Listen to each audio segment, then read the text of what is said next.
So based off of what you just said, would you think the progression might be for, like, let's say if someone is having trouble? I've had several students that said, what can I do to train at home Yeah, to get better in class, right? To improve their performance. yeah, Most times I say just do what I told you in class and repeat yeah, that.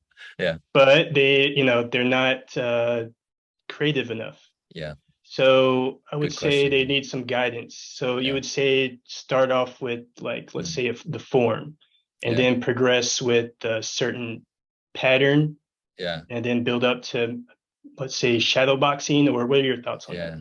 This is such a great discussion. Like, we could have many episodes just on this. So my mind is going in different directions. One is that, okay, obviously solo uh practice at home. Assuming you're alone, you can't train with your grandma or you don't have training partners. Okay, you're on some island, right? And you learn via Zoom. Okay, so you're really alone. And then everything is solo. But of course, then actually I've had half jokingly said train with the trees. Or if you have an animal, train with the animal because when it comes at you, you can move it aside. So, so you can get that's even creative too, right? Um, and so I do think it's important to have traditional forms. And some styles are like, forget that. We don't need, tradition is kind of a cage, right? And so, I'm all about freedom and innovation. So that's cool. I think it's a good basis. It's like classical music and then like modern music or like classical training in dance, right? And then you do modern dance, right? So it's not an either or thing. And at this point, even modern dance, right, it has a tradition too, right? Like if you go to modern dance school, they're like, okay, everyone do this, because Martha Graham started that, decades ago. And then, for any system, and I do calligraphy too. So when I'm doing Chinese calligraphy, I mimic the masters, right? And there's like you can't finish it. There's like, yeah, several thousand years of history there. But it's important um, to um, construct something. It's like a hypothesis. Set up something first.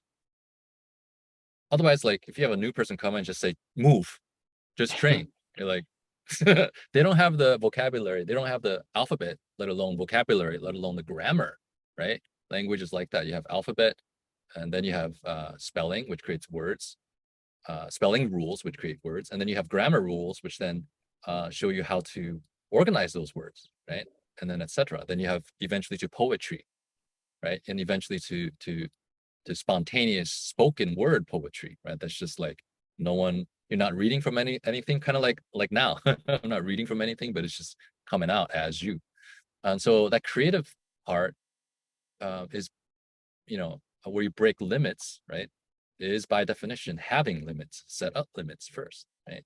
So it's like hypothesis and then antithesis, right? Break down, set up and then break down.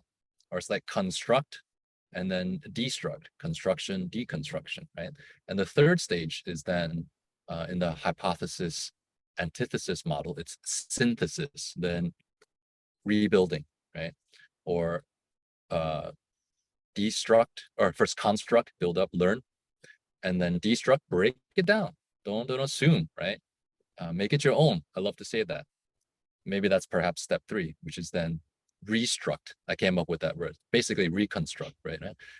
Construct, destruct, restruct. And so it's very natural for new students to be very motivated, let's assume, excited. Wow, they're starting something. And perhaps, they are learning a lot, right? And they feel like they go from zero, to one. Wow, right? From nothing to something. And then from one to two. Wow, that's a doubling. Right? So that they make these big jumps, right? And then little do they know how much is ahead, right? And so that can trigger like the Dunning-Kruger effect, right?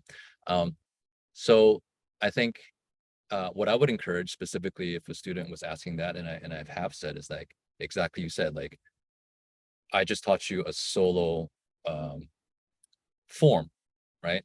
From I learned from my teacher. Just drill that, just train that, And again, this is kind of maybe like Karate Kid, wax on, wax off. And nowadays people are like, no, it's boring. I don't like this repetition of the same. Next thing, new, right? That's a problem for sure.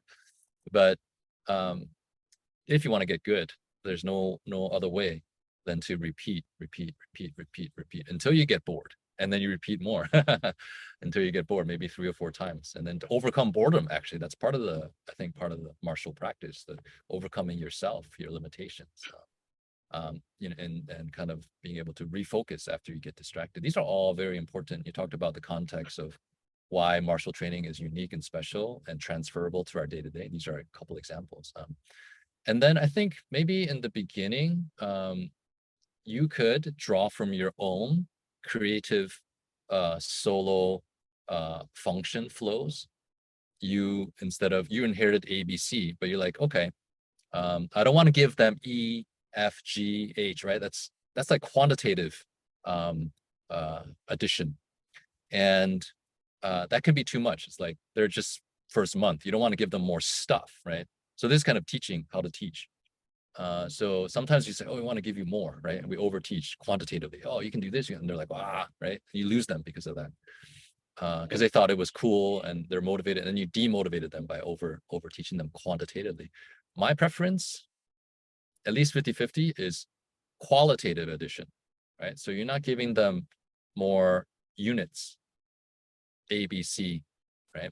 You keep ABC, but you're giving them more variation. So more connections, variations.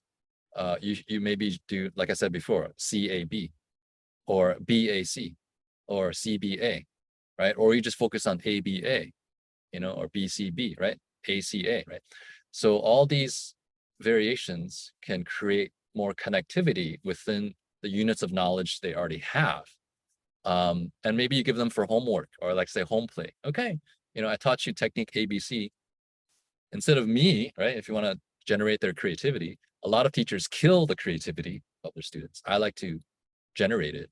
So for some people, it has to be given birth, right? Some people feel like they're not creative, right? But I think everyone is. So I like to nurture it. And one example is that, okay, I'm not going to tell you what to do, but I'll tell you what you can do for yourself, which is go home and see if you can find more combinations between A, B, and C. And then maybe they find one or none.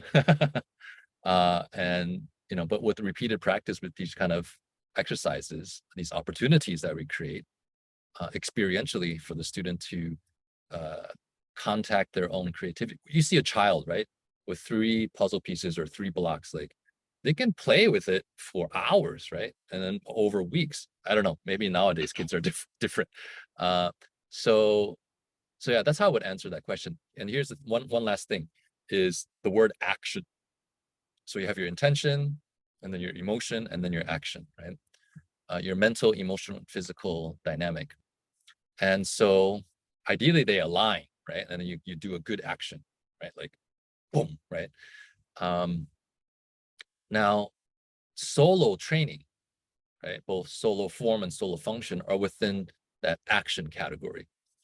And the basis of that, the quality of that, the coordination, the connection, the grammar, the better you are at spelling and grammar, right? The better your own poetry, that will directly transfer, through a different kind of training, interactively with partners, right? So that's called interaction, right?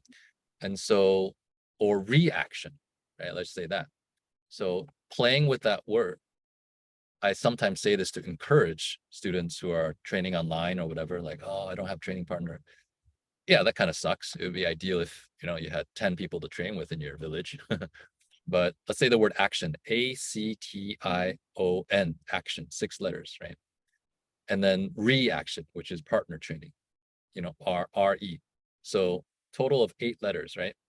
In reaction, 6 of them are action. So to me, it's like 75% is on you, right? And 25% is kind of checking you, how you react to others, how they react to you. So I wouldn't say 50-50 actually, if I were if I were questioned about that, I would say it's not 50-50. I would say actually it's more important to take responsibility for your own training.